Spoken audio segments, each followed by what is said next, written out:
歡迎收睇美國專訊。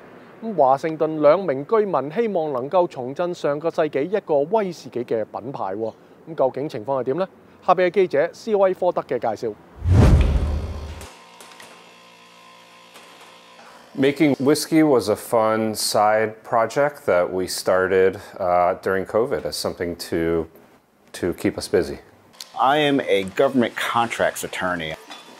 I got into whiskey many years ago, and I started to learn as much as I could about it. We have no background in doing this. We had no idea what we were doing, and we're learning along the way, and it's a great ride so far. We're reviving an old 110-year-old brand for a few reasons. One is we have a passion for history, and there's some really, really interesting stories out there through the Mount Pleasant Club whiskey brand. This all got started when my wife and I bought the house that we currently live in. The lady that lived there back in the 80s, they did a renovation. During that renovation, they found a bottle from 1911, and it just sat in her living room, dining room for the next 30 years. And I was fascinated. I thought it was such a cool bottle, and I almost immediately started to look up because it had William Barry, 2024 14th Street. It was intriguing to me, just digging up what I could on Mr. Barry, and I was able to find a little bit about him. Barry restarted the brand when Prohibition ended, and after a few years, he passed away as well. And at that point, the brand stopped. It ceased to exist. We will continue to take forward Mount Pleasant Club brand, releasing 2 to 3 batches a year, each named after different streets, each with a different flavor profile. Just living here and raising our kids in Mount Pleasant, it's all about neighborhood pride. 下邊我哋介紹一名牧羊人，佢利用羊群提供割草同埋草坪護理服務。下邊係記者艾爾馬斯利嘅介紹。All right, sheep. You guys ready to come out? Morning, sheep. Bye, sheep.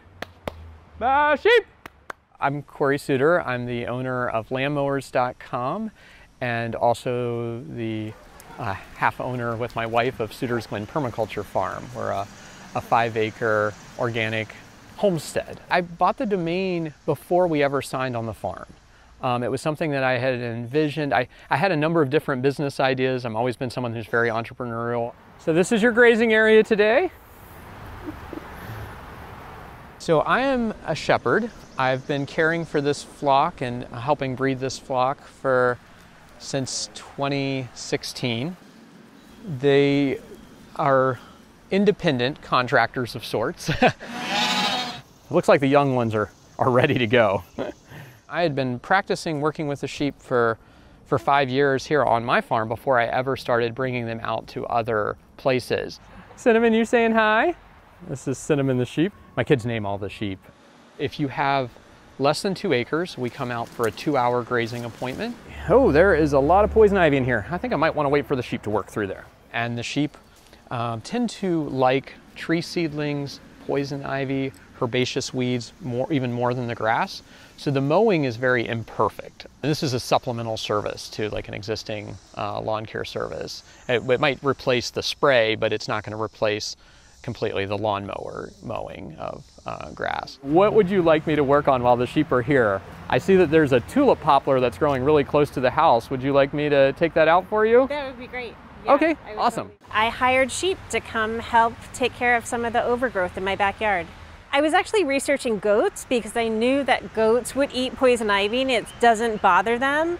And so while I was researching goats, I found Corey and landmowers.com. Corey's been great to educate me too. A lot of what I have here is not natural, it's invasive. And so removing that and then being able to replace it with something that's native to this area, is definitely one of the goals as well. Overall, the customers are very happy with the service we're providing. Oh, it's been very fun. They're a pleasure to have. Sheep! I'm excited about the potential. We have a bright future ahead as humans if we can continue to learn to work with nature instead of just trying to dominate nature. Sheep!